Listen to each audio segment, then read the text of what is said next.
Bonjour à tous et bienvenue à l'Institut. Je m'appelle Geeky Nobody et aujourd'hui, on va étudier un cas que vous connaissez tous, mais qui vous échappe aussi. Aujourd'hui, nous allons parler des couples et en particulier de l'amour. Mais que connaissez-vous vraiment de ce phénomène naturel ? Pourquoi aujourd'hui la plupart des mariages terminent en divorce? J'ai énormément étudié le sujet. Et si vous souhaitez vraiment tout savoir, restez là et regardez cette vidéo jusqu'au bout. Alors, on va aujourd'hui sur Tinder. On va voir qui nous a liké. Alors, next. Ah, celle-là. Next. C'est vraiment l'enfer pour trouver sa moitié, décidément. Comment on fait aujourd'hui pour trouver quelqu'un qui nous plaît et qui nous correspond? C'est à cette question qu'on va répondre aujourd'hui, mais aussi à comment faire pour que ça dure. En effet, avant de trouver l'amour, c'était beaucoup plus simple qu'aujourd'hui. Tout était différent. Vous faisiez des rencontres dans votre cercle d'amis ou dans votre entourage, ou au travail par exemple. C'était beaucoup plus simple, vous sortiez de chez vous, vous rencontriez des personnes et si ça matchait, vous continuez à vous draguer, à vous séduire et à échanger vos numéros. Je tiens à rappeler qu'à l'époque, il n'y avait pas forcément les téléphones portables, mais si on parle de ça 50 ans en arrière, mais même déjà il y a plus de 20 ans, les choses étaient différentes et beaucoup plus faciles. En gros, vous sortiez de chez vous, vous bougiez et à force de multiplier les événements, vous finissez par rencontrer quelqu'un qui vous plaît et qui est l'élu de votre cœur. Hélas, maintenant c'est beaucoup plus compliqué comme vous le savez tous. En effet, notre nouvelle société nous impose des dictats, les téléphones portables, les écrans, les applis de rencontre, mais pas que. Par exemple, à une époque, quand un homme croisait une femme qui lui plaisait dans la rue, il pouvait se permettre de l'aborder et d'échanger avec elle. Si elle n'était pas d'accord,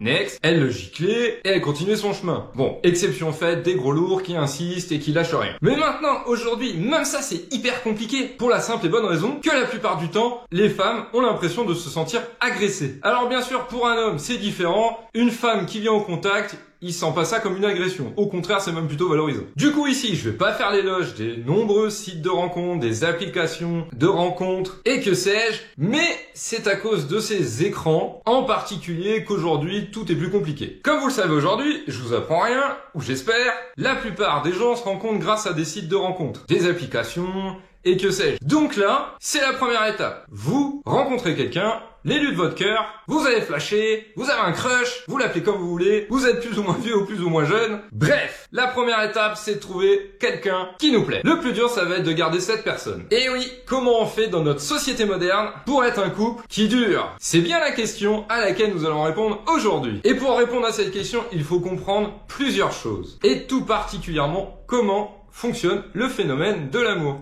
Et oui, vous le savez, l'amour c'est un phénomène psychologique mais aussi physique. On va dire plutôt chimique. On parle souvent de cycles de 1 an, 3 ans, 5 ans, 7 ans et que sais-je. Mais pourquoi et qu'est-ce que cela cache derrière tout ça? Alors, tout d'abord, il est vrai qu'il existe des cycles en matière amoureuse. Nous avons en premier lieu l'amour passionnel, qui dure 1 à 2 ans et qui est aussi une phase marquée par une forte libération de dopamine, de phéromones et d'ocytocine. Ces hormones sont à l'origine de l'euphorie et de l'excitation que vous vivez durant au moins la première année. Ça peut durer plus longtemps, jusqu'à 2 ans, mais après, attention, tout ça, ça se tasse. Et c'est là que ça devient plus compliqué. Donc après cette période, le taux des hormones chute. Et c'est souvent là que les couples les plus fragiles finissent par se séparer. Durant les 2 premières années, finalement, on parle d'amour passionnel. Mais après, quand on bascule au-delà des 3 ans, on parle d'amour d'attachement. Dans cette phase, l'ocytocine qu'on a citée précédemment et la vasopressine jouent un rôle crucial. Vous subissez finalement un sevrage de ces hormones, en particulier de la dopamine, ainsi qu'une baisse de l'ocytocine. Et comme on vit actuellement dans une société basée sur l'instant et l'éphémère, ce qui crée énormément de dopamine chez l'être humain, cette chute de la dopamine qui est très addictive, en effet la dopamine est aussi appelée l'hormone du bonheur, le problème c'est qu'elle est ultra addictive. Donc quand vous en manquez, c'est comme pour un drogué,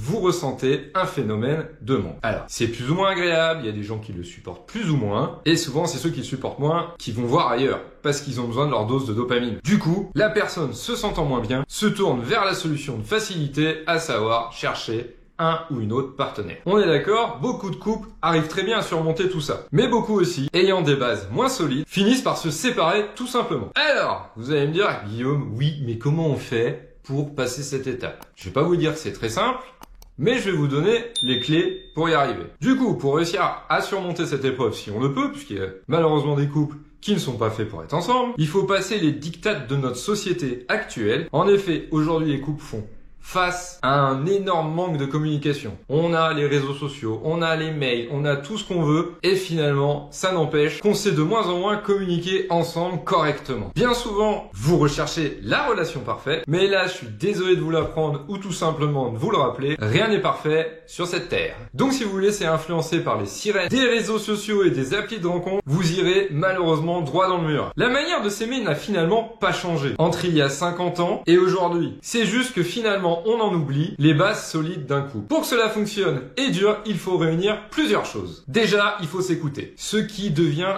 énormément compliqué dans notre société. Nous sommes tous rivés derrière des écrans et on se parle de moins en moins. Par exemple, vous faites quoi quand vous rentrez chez vous le soir? Après une longue journée harassante et épuisante. Repas, douche, écran... Ouais, finalement, on fait tous pareil. Ne dites pas non, vous êtes une majorité. Moi-même, le premier, je fais la même erreur. Le problème, c'est que cette façon d'être et de faire tue petit à petit votre couple. Pour réussir sur le long terme, il faut donc s'écouter, mais aussi communiquer. Et pour cela, il existe plein d'activités à faire ensemble pour cultiver et entretenir tout ça. Je rentrerai pas dans la longue liste de ce que vous pouvez faire, puisque chacun voit midi à sa porte à ce niveau-là. Mais il faut aussi tout simplement autre chose. Il faut se soutenir au quotidien, car nous vivons tous des moments agréables, mais aussi des moments qui le sont beaucoup moins. Donc c'est pas le tout d'être là pour les moments positifs ou les choses qui vont bien au quotidien, mais il faut aussi être là pour se soutenir dans les moments compliqués, dans les galères du quotidien. Ensuite, il faut pas hésiter à surprendre l'autre pour éviter de tomber dans la monotonie. Car en effet, même si l'homme